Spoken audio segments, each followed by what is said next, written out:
While not everyone's cup of tea, I do enjoy experimental experiences from time to time in gaming, and there's a new one that does just that with Deliriant now available. But is this an experience that's worth having, or is it just a delusional disaster?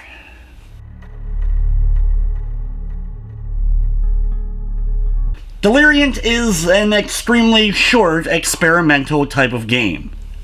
The game starts off with a completely white room with no directions given, no story, no controls. It's just up to you to kind of figure out what's going on.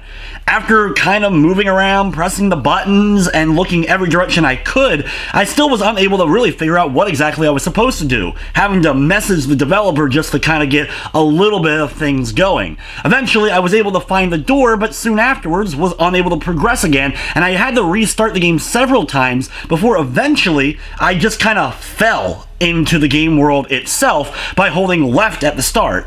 I don't think this is the way the game was intended to get into, but at least I finally have made some progress.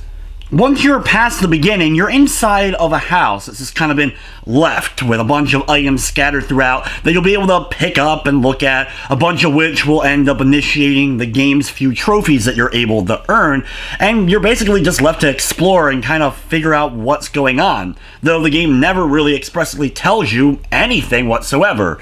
There are some creepy moments to the game, and interacting with certain objects will cause things like the colors on the walls to change or the wallpaper to start moving, and I was always expecting it to get even crazier, but it just really didn't seem to happen. The only real sense of progression is just walking around and picking up the objects. Some items you're able to pick up and kind of move around the room, but it didn't seem like anything was activated by picking up and moving certain objects. I never understood exactly why some could be moved and other ones couldn't. There's a lot of stuff to pick up and look at if that's something you would be interested in, but as far as puzzles or story or anything else here, there really isn't much. It's a game where you can draw deeper meaning from what's going on and try to piece together what you think was going on when this house was just kind of left in the way it was, but the game never really expressly tells you, at least not from my experience. Maybe if you replay it a lot or you do certain things that I just wasn't able to figure out, maybe there is some more to the game. After exploring for a while, eventually an opening opens up on the first floor, which you're able to go through a spiral staircase to another door where the game just abruptly ends. No credits, no ending, no explanation, no nothing. It just goes back to the main menu and you can start the game again. For the most part, the controls were okay, a little bit slow that you can adjust the sensitivity, and things just kind of either were clipping or would just appear out of nowhere, some of which I'm pretty sure was intentional, and other times I don't think certain things were intentional. It was honestly kind of hard to tell what was meant to be there and what was the game just not being perfectly put together.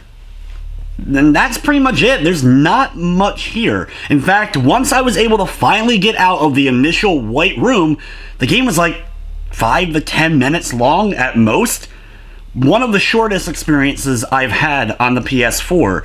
Now, I'm sure there may be some deeper meaning, and there may be more stuff that I just didn't discover, but I played through a couple of times and just didn't really see anything changing up.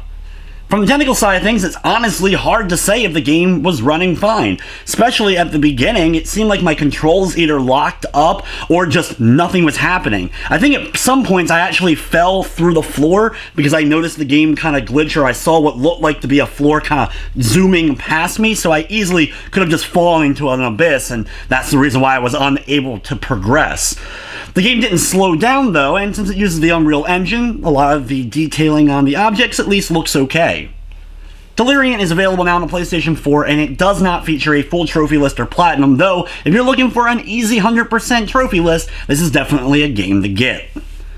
Overall, this is the kind of game that I wanted to enjoy. I kept playing the hope to get into it more. After the initial frustration of the beginning, though, it kind of started to take me out of the experience. I like games like Gone Home and enjoyed elements of the game Assembly that came out last year, and there are a few other ones like that that I enjoy playing and exploring and trying to figure out exactly what's going on, but I just never felt like it was worth doing in this title. With everything said, though, I'm going to be giving Deliriant a 2 out of 10. But anyway, guys, that's going to wrap up this review. I'd like to thank you for watching, and of course, I hope you enjoyed.